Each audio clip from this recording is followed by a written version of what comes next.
नमस्कार छात्रों, आप लोग कैसे हैं। आई होप आप सभी लोग बहुत अच्छे होंगे। तो चलिए आज का सेशन प्रारंभ करते हैं। राष्ट्रीय मानवाधिकार आयोग national human rights commission NHRC के बारे में आज हम लोग पढ़ेंगे। कुछ क्वेश्चंस, करीब 20 क्वेश्चन, चलिए हल करते हैं। अंतर्राष्ट्रीय मानवाधिकार दिवस कब मनाया जाता है? तो बच्चों कौन सा मनाया जाता है? 8 मार्च, 31 मार्च, 10 दिसंबर और 10 अक्टूबर। इसमें हमारा सही है ऑप्शन नंबर सी, 10 दिसंबर। आगे बढ़ते हैं। राष्ट्रीय मानवाधिकार आयोग कैसा निकाय है? तो बच्चों ये सांविधिक निकाय है। इसमें ऑप्शन नंबर ए सही है। आगे बढ़िए। राष्ट्रीय मानवाधिकार आयोग का गठन संसद के कौन से अधिनियम के अंतर्गत हुआ था? तो इसमें ऑप्शन नंबर सी सही है, मानवाधिकार संरक्षण अधिनियम 1993। मानवाधिकार अधिनियम 1993 कितने अध्यायों और धाराओं में विभक्त है? तो इसमें ऑप्शन बी सही है, अध्याय 8 और धाराएं 43। चलिए आगे बढ़िए। हाल ही में राष्ट्रीय मानवाधिकार अधिनियम 1993 में किस वर्ष संशोधन किया गया था? सन 2019, 2019, सन 2019। आगे बढ़ो। मानवाधिकार संरक्षण संशोधन अधिनियम 2019 में क्या प्रावधान किए गए? NHRC का अध्यक्ष SC सेवानिवृत्त मुख्य न्यायाधीश या न्यायाधीश होगा। Supreme court, SC mean supreme court. आयोग के 3 सदस्यों में से कम एक महिला सदस्य होगी।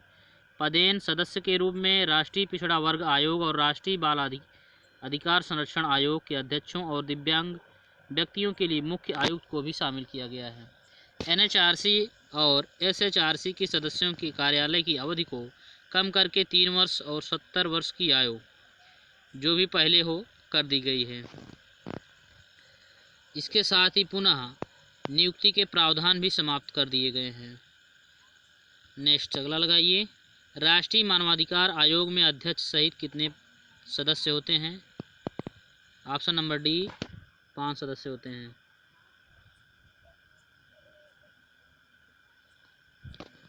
चार पूर्णकालिक सदस्यों के अतिरिक्त आयोग में 4 अन्य पदेन सदस्य कौन होते हैं? अन्य पदेन सदस्य कौन होते हैं?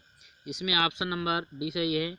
राष्ट्रीय अल्पसंख्यक आयोग के अध्यक्ष होंगे, राष्ट्रीय अनुसूचित जाति और राष्ट्रीय अनुसूचित जनजाति आयोग के अध्यक्ष होंगे, राष्ट्रीय महिला आयोग के अध्यक्ष होंगे। तो इसमें उपरोक्त सभी सही है। नेक्स्ट क्वेश्चन लगाइए। आयोग के अध्यक्ष और सदस्यों की नियुक्ति किसके द्वारा की जाती है? तो राष्ट्रपति के द्वारा की जाती है। चलिए नेक्स्ट क्वेश्चन लगाइए। आयोग के अध्यक्ष और सदस्यों की नियुक्ति राष्ट्रपति द्वारा किसकी सिफारिश पर की जाती है? इसमें ऑप्शन नंबर सी सही है, प्रधानमंत्री के नेतृत्व में गठित 6 सदस्य समिति की सिफारिश करने पर। Option number C. राष्ट्रीय मानवाधिकार आयोग के सदस्यों की नियुक्ति के लिए गठित समिति का सदस्य नहीं होता है।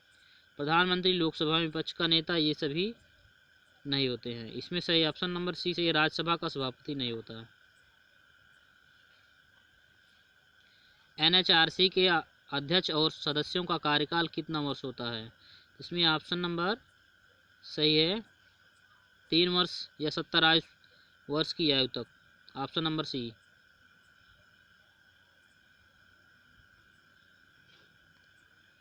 वर्तमान में राष्ट्रीय मानवाधिकार आयोग के अध्यक्ष कौन हैं? SL Dattu. Option number D.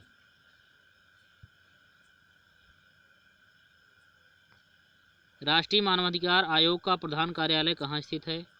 Delhi. Option number B. राष्ट्रीय मानवाधिकार आयोग की सिफारिश की प्रकृति कैसी होती है? तो इसमें ऑप्शन नंबर ए सही है, सलाहकारी। राष्ट्रीय मानवाधिकार आयोग निम्न में से कौन से कार्य करता है? मानव अधिकारों के उल्लंघन की जांच करना, जेलों और बंदी गृहों में जाकर वहां की स्थिति का अध्ययन करना और इस बारे में सिफारिशें करना, मानवाधिकारों के उल्लंघन के सभी कारणों की समीक्षा करना। बच्चों इसमें सभी ऑप्शन सही हैं, उपरोक्त सभी। कौन सा अधिनियम केंद्र के साथ साथ राज्यों में भी मानवाधिकार आयोग की स्थापना का प्रावधान करता है? इसमें ऑप्शन बी सही है, मानवाधिकार अधिनियम संरक्षण 1993। राज्य मानवाधिकार आयोग किस सूची से संबंधित मामलों की जांच करता है? केंद्र सूची, राज्य सूची, समवर्ती सूची। इसमें सही है राज्य सूची और समवर्ती सूची, मीन्स बी और सी। ऑप्शन नंबर डी सही होगा। राज्य मानव अधिकार आयोग में कितने सदस्य होते हैं? 3 सदस्य होते हैं।